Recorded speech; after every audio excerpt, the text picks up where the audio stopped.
সরকারি চাকরিতে কত পদ ফাঁকা আছে এ নিয়ে ভিন্ন ভিন্ন তথ্য পাওয়া গেছে। জনপ্রশাসন মন্ত্রণালয়ের ২০২৪ সালের ডিসেম্বর পর্যন্ত তথ্য বলছে ৪,৬৮,২২০টির বেশি পদ ফাঁকা রয়েছে।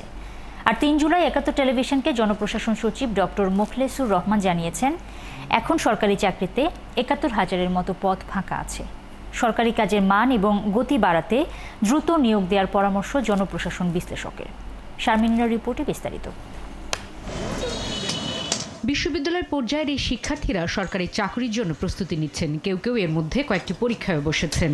অন্তর্বর্তী সরকারের আমলে সরকারি চাকরির সার্কুলার পরীক্ষা কেমন হচ্ছে, চাকরি প্রার্থীরা সন্তুষ্ট কিনা।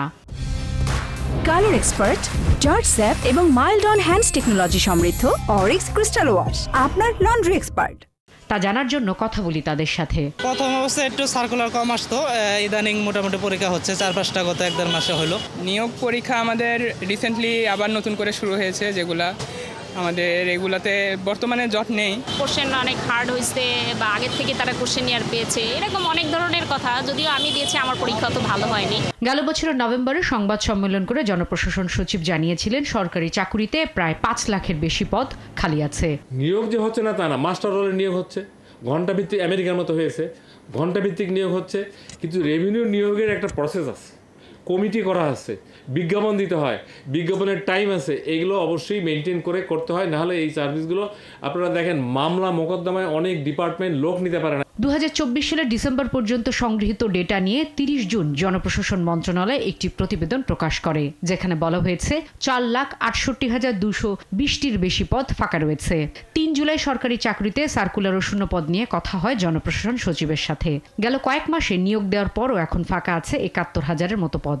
অনেকদিন আগে থেকে বলা হচ্ছিল ৫,৭৪,০০০, ভার্চুয়ালি 5টা স্টেজে কমে কমে এনে এখন এটা এক্সিস্টিং হলো 71,000। বাকি সবাই হয় নিয়োগ পেয়েছে, না নিয়োগ প্রক্রিয়াধীন, না বিজ্ঞপ্তি, এই স্টেজে আছে। এটা একেবারে মানে অনেক দিন আগের থেকে এই ফিগারটা বলা হচ্ছে। মূলত এখন খালি আছে ৭১,০০০। সরকারি চাকরির পরিসংখ্যান ২০২৪ অনুযায়ী প্রথম শ্রেণীর কর্মকর্তা অর্থাৎ নবম গ্রেড পর্যন্ত শূন্য পদ ছিল ৬৮,০০০-এর বেশি। সবচেয়ে বেশি ফাঁকা ছিল ১৩ থেকে ১৬তম গ্রেডের প্রায় ১.৫ লাখ। আর অধিদপ্তর ও পরিদপ্তরে ফাঁকা ছিল প্রায় ৩ লাখ পদ। পেশারের বয়ে, পেশার গ্রুপের বয়ে আপনার কেউ পদোন্নতি নিয়োগের উদ্যোগ নিতে চায় না। সরকার যদি কোনো ধরনের চাপ প্রয়োগ করা যাবে না, এ ধরনের যদি সরকারের মনোভাব থাকে এবং এইটা যদি নিয়োগকারী কর্তৃপক্ষকে আপনার কমিউনিকেট করতে পারে, তাহলে তারা সাহস পাবে এবং তারা নিয়োগের প্রক্রিয়া আরম্ভ করবে। নতুবা কিন্তু কেউ যাবে না। একটা উপায় আছে, আপনি টাইম বেঁধে দেন এবং বলেন যে এই টাইমের মধ্যে যদি পূরণ না করো তাহলে ধরে নেব তোমাদের এইসব পদের দরকার নেই, পদগুলো অ্যাপোলোস করে দেওয়া হবে। তখন দেখবেন যে টনক বলবে। ২০২০ সালের সরকারি তথ্য বলছে, মোট জনসংখ্যার অনুপাতে ১ ভাগের কম মানুষ সরকারি চাকরি করার সুযোগ পান। সমাজের বেশিরভাগ শিক্ষার্থীর চাওয়া এই সরকারি চাকরি। শারমিন নীরা, একাত্তর, ঢাকা।